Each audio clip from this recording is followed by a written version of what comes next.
Hello, my name is Kevin Weisman, and I'm coming to you from Florence, Alabama. I am a doctoral candidate at Murray State University, and today's presentation is basically talking about making a difference in recruiting teachers through the P20 concept. All right, I appreciate this opportunity, and I hope I share some enlightening information as we make this way. First thing I want to do is talk about our values and beliefs as a P20 candidate, what we have here. And I love this initiative because in order to affect a change, all right, you got to believe in something that's bigger than you, all right? So I believe that we're going to be masters of change and innovation. I think that we will look at all levels of education and policy and economics. And one of the things I do love is this third one right here, is that we're going to be knowledgeable about learners' needs as well as learning needs, okay? Not only the individual, but what is it going to allow them to do to be successful, all right? The fourth, we're going to be diverse and we're going to be ethical, okay? Which is something that sounds easy, but as you move up the leadership change, it becomes more and more difficult as you survive and the environments become smaller and smaller. And last but not least, all right, we're going to be prepared to explore creative and alternative solutions to the educational process and try to help and basically overcome some of the situations that we have here at hand. By going through those values and beliefs, hopefully we're going to be innovators, we're going to implement change, we're going to be a diverse or serve a diversity in populations in our communities there too, and last but not least, we're going to be leaders as we make this change throughout. I'd like to start this process today by giving you a scenario. This is my school. I serve as principal at Florence Middle School in Florence, Alabama, as I said there too. Right? As you can see, it's a beautiful campus. A $35 million building was opened up 4 years ago. Here's our niche rating. Right? Our niche rating, and we have the 14th best, what's considered best out of 375 middle schools in the state of Alabama. We're considered 23rd best middle school out of 380. Now the challenge here is we serve the most diverse population of all the middle schools across the state of Alabama there too. So it looks like all the capital outlays there. It looks like you have the supports and measures of a good school system, okay? Recently we had a situation where we had to replace an ELA teacher. After the first 9 weeks, the medical situation in which we had to advertise. Even though we have all the positives which we have right here, we had two applicants for that position. So it got me scrambling. It's something that we have not had to face yet. We're serving a college town. University of North Alabama is located here. That was actually founded as a teacher college and produces many good applicants in the field today.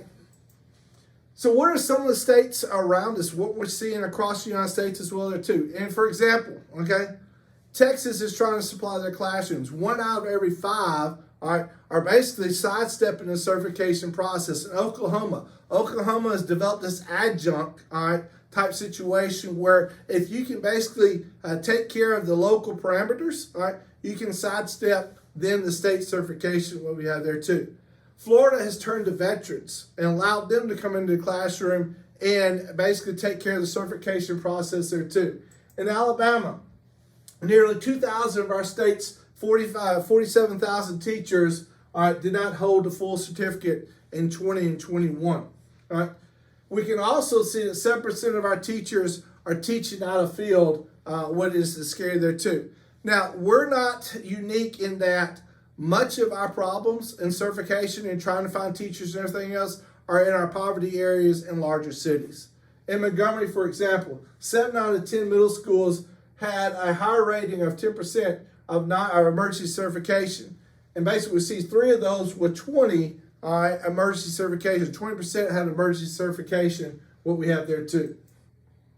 In Alabama, we see a total of 8.6% have more than 10% of the teachers with emergency certificate. But what's unique here is you can see here, 52.5% of our schools have no emergency certification. We're very blessed here at Florence Middle School. We have no emergency certifications in place here, okay? Like I said, we come with a very good school system. We're paid well, considering across the state matrix and everything else then too. All right? We have the capital means, and we also have the resources and technology there to support our teachers. So this is something we've never had to face before. And what is scary, if you start looking down at where all the teachers are, if you look at teacher programs across the state of Alabama, we've had a 19.6 basically decrease in the student population that are wanting to get into the teaching method. So how are we going to overcome, all right, the shortages that we have here? All right. Teacher surveys have also basically expressed this too. So not only are they not coming into, but why are they also leaving? All right. One of the things that teachers talk about is the safety factor. They don't feel safe in our schools. And even though we have some very, very bad situations and everything else, all right, those things have the tendency to linger on, and what has a tendency basically to chase teachers out of this profession. And they feel like they're under pressure, all right, not only to keep the kids safe, but also try to catch kids up. And we know that there's been an academic slide in our kids since the pandemic and everything else. But we've had that academic slide beforehand. It's just come to the forefront, and even more pressure of the learning gaps that we have and experiencing in the classrooms there too. So why become a teacher in the state of Alabama? One of the things that I want you to do is understand the reason why. My reason why was quite simple. Okay, my dad taught for 39 and a half years in the state of Alabama. Right? I loved it when his former students would drop by the house. His former players would come by there with a new baby or a new wife and show the family and everything else. It was simply because of what he instilled in them. Right? So I knew early in the process what I wanted to do. I was going to be a teacher. I was going to give back to my community like I did, like I saw with my dad. Right? And so I went through the common process here of how to become a teacher. All right, so I basically applied for a teacher program, preparation program. All right, I applied for the teacher provisional teaching certificate there too, which allows you to student teach. I passed my state exams that were in place at the time there too. And then after I went through the graduation, went through the process there, I then applied for a full teaching certificate. That is the common way. That's the way in which we all know that it comes about. Now, what's unique is states across the nation are coming up with alternative methods. I talked to you about some of the states, some overreaching bounds, which are trying to get adults into the classroom as well there too. In Alabama, for example, you can go through those 4 steps. If you went through a graduation process and basically graduated earlier, you can come through with an alternative teaching program. And in here, you basically have to apply for it. All right, and use your basically undergraduate, whatever it may be, your master's degree, even possibility there, and come back into the steps that I mentioned there earlier, more or less the formal way we have there too. Now there's many other good programs, the transitions to teaching there too. The American Board for Certification of Teacher Excellence is one that's recognized across the United States. One I'm very familiar with is Teach for America. Teach for America, when I was principal in Huntsville, saved us. It basically allowed us, because we had some very struggle. We had some tough schools. For example, my school had a 65% graduation rate when I took it over, right? But we had to change the culture and basically change the needs, right? And I couldn't hire them all in. I couldn't change the culture because of what did not want to come in. But Teach for America put 2 young individuals into my classroom that literally changed the way we thought, okay?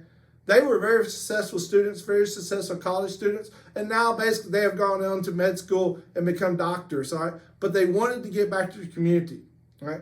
And this is where Teach for America took those individuals, all right, trained them up over in Mississippi, all right, allowed them to go through a summer program. They basically supported them monthly with outgoing PD, showing them about classroom management, showing them how to teach the content better, how to do these things. And these 2 individuals went even further. They started a STEM academy for our kids. They went through ACT prep materials with those kids. They took them on college visits. All right? They wrote college essays. They put love and support into those kids, which allowed us to change the culture over time. Because when they started doing it, guess what the other faculty members did? They started to want to be that favorite teacher. They started to want to be that teacher who'd go out the extra mile. The kids would basically respond to in the time of need. So I'm very familiar with these programs, transition programs, which are very rewarding, and allowing basically to allow us to bring in individuals that can help in those situations there too. Last but not least, all right, I want to leave with this, okay? And this is from Dr. Eric Mackey, who's our state superintendent. Nothing can replace the positive impact of a quality teacher in every classroom. Our goal is to make sure every student has engaged and well-resourced teacher on day 1. So we have done several different things around the state of Alabama. First of all, we've offered a Teams contract to our science and math teachers. Now, there are some stipulations in there. They have to give up tenure, all right? but they had to continue on with the national board, all right, or become STEM certified, all right. They also had to continue on PD. They had to take extra PD over the summer and everything else. But for that, you also get a $12,000 to $15,000 raise, all right, depending on your years of service. Okay. We've also lowered the praxis score, which is something that's quite unique in the state of Alabama because we've always tried to take pride in higher standards, all right, and higher achievement, all right. But is lowering praxis scores going to allow that to continue to occur? And I was on a panel recently in which I was asked that question. And that's quite unique because it really just kind of struck me then, okay? All right, are we going to lower the standards? All right, because typically what happens when you lower standards, you lower productivity, okay? But I'm at a point now when I try to go through the hiring process here recently, all right, I cannot train and develop individuals if I can't even get into the door. So I hope that this P20 concept will allow me to continue to grow, all right, and try to be the change agent that we all try to be, okay? So I am looking forward to continued process. I'm looking forward to changing, all right, my community, all right, because I know as my community changes, my kids' needs are going to be met, all right, and fulfilled with these jobs in the future here too. So thank you for your time. Thank you for your energy today, and I'm looking forward to be your change agent in the future.